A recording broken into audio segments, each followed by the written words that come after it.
Ici, tout est grandiose. Les paysages, bien sûr, mais aussi les sensations, les émotions. En dessous, 450 mètres plus bas, les gorges du Tarn, creusées par la rivière entre deux hauts plateaux, le Causse Méjean et le Causse de Sauveterre. On appelle cet endroit le point sublime par analogie à un point comparable qui se trouve aux États-Unis au-dessus du canyon du Colorado. Mais c'est bien en France, en Lozère, que se situe cet endroit. Le point sublime est l'un des points de vue les plus beaux des gorges du Tarn. Le Tarn prend sa source sur le mont Lozère et c'est à la sortie de ce massif montagneux granitique que la rivière aborde les plateaux des Grands Causses.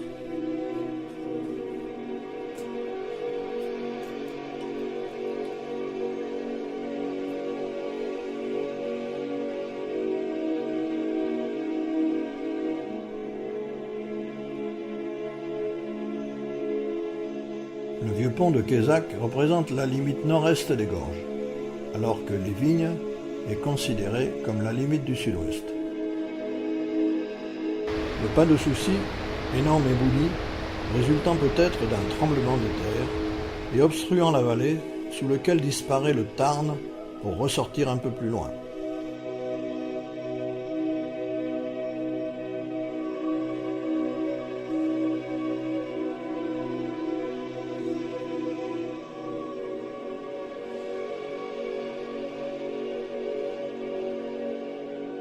Une route panoramique traverse les gorges et permet de les découvrir facilement.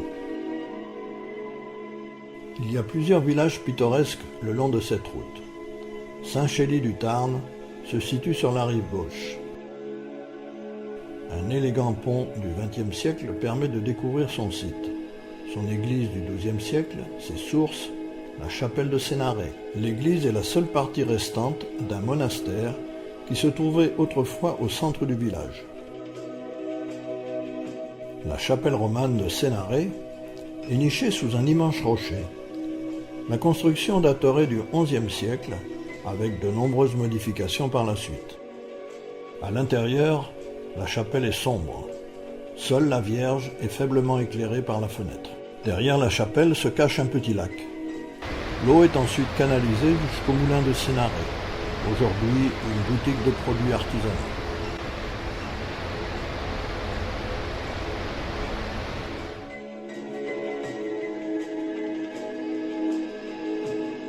Tout au long des gorges, ces résurgences, souvent souterraines, ne cessent d'alimenter la rivière. Mais à Saint-Chély, elle offre un spectacle dégringolant aux cascades généreuses.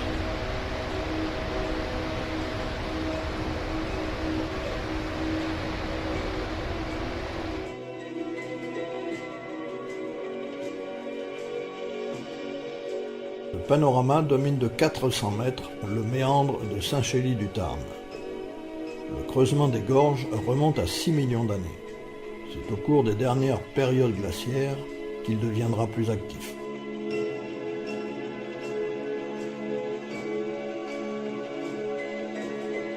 Entre Lamalène et Saint-Énies, Haute-Rive est située sur la rive gauche du Tarn.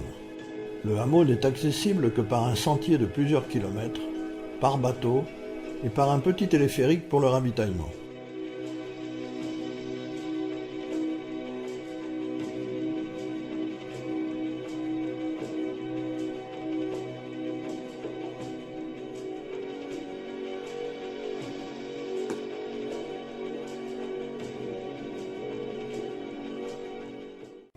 Saint-Énimie, ce petit village, est adhérent à l'Association des plus beaux villages de France, grâce à son côté médiéval et son adaptation aux gorges du Tarn qui l'entourent. Son nom est associé à une princesse mérovingienne nommée Énémie, qui ne put quitter cet endroit, et qui est à l'origine d'une légende se nommant la source miraculeuse de la princesse Énémie.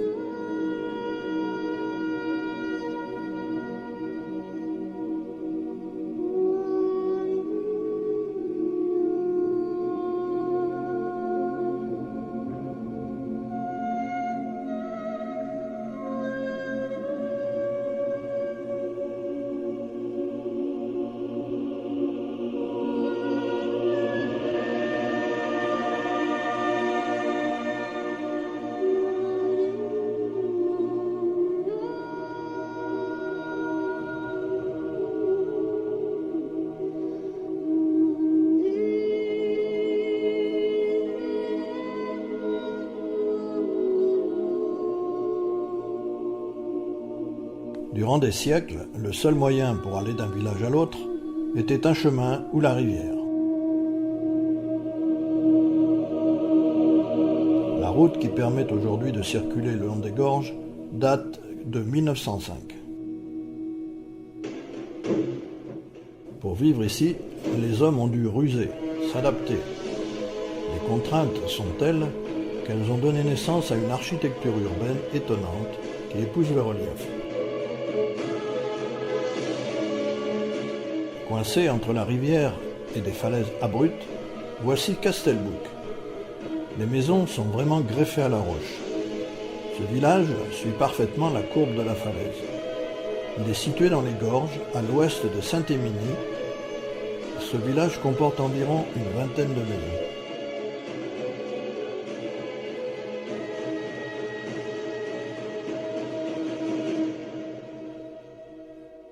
La Malène, sans doute le plus célèbre des villages des gorges. Bien sûr, il y a ce château, à l'histoire rocambolesque, promis à la destruction sur l'ordre de Louis XIII.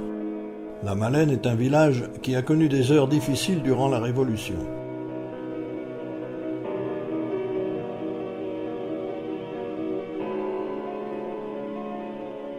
La Malène est surtout connue pour ses bateliers. Autrefois, c'était uniquement à la perche que les barques étaient dirigées. Il n'y avait pas de moteur, et le retour s'effectuait à l'aide de chevaux.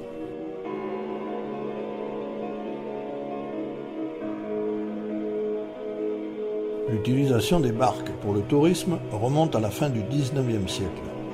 Auparavant, elles servaient principalement de bac pour les petits déplacements à proximité des villages.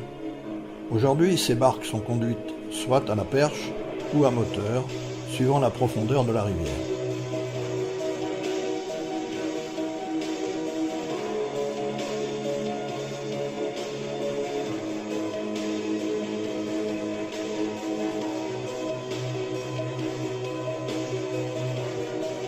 La durée de la descente dure 1 heure, au cœur des gorges creusées par la rivière dans le massif calcaire. Au cours de la descente, on peut découvrir diverses curiosités géologiques sculptées par l'érosion au cours des millénaires. Descendre le Tarn en barque ou en canoë, c'est avant tout mettre en éveil tous ses sens. Il y a ce petit vent qui caresse, ces parfums qui enivrent, et bien sûr ces paysages qui en mettent plein la vue.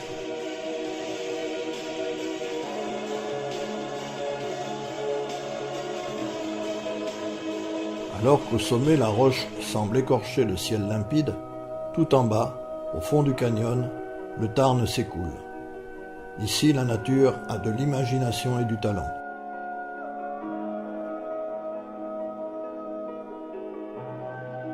Mais si ces paysages impressionnent tant, c'est aussi parce que l'on ressent qu'ils nous racontent une histoire qui a commencé bien avant l'apparition de l'homme. Comprendre la formation des gorges du Tarn, c'est entreprendre un voyage dans un espace-temps où l'unité est le million d'années. De chaque côté des cosses constituées de calcaire, un sédiment qui a commencé à se déposer quand il y avait encore ici l'océan. C'était au Jurassique, c'est-à-dire 200 millions d'années.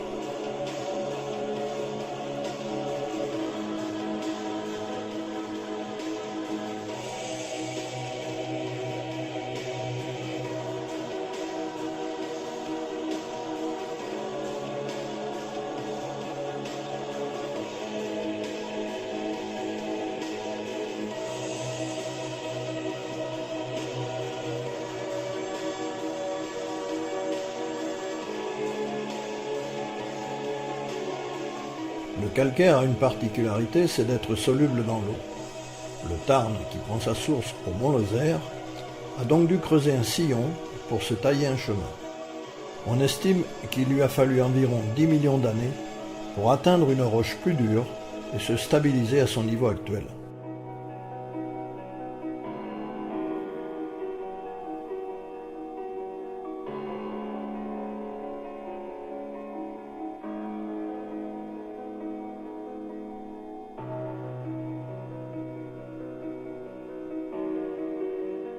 Les gorges du Tarn, c'est aujourd'hui plus de 50 km de canyon avec des parois pouvant atteindre parfois 500 mètres de haut.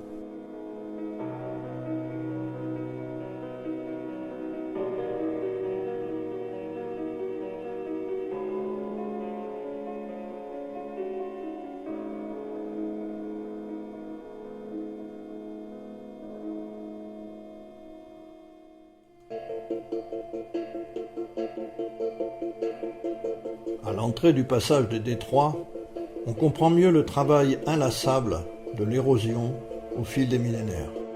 Ici, la rivière a creusé dans le calcaire des Causses cet incroyable défilé. À cet endroit, le dénivelé est de 500 mètres. C'est à peu près la moyenne dans toutes les gorges.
Naviguer sur le Tarn, c'est vivre différentes émotions au fil de l'eau.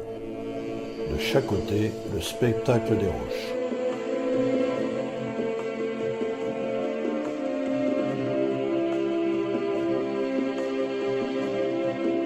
Ce qui touche le plus dans ces gorges, c'est le caractère sauvage de ces paysages, la puissance tellurique qui se dégage de ce décor minéral, de ce canyon, de cette rivière.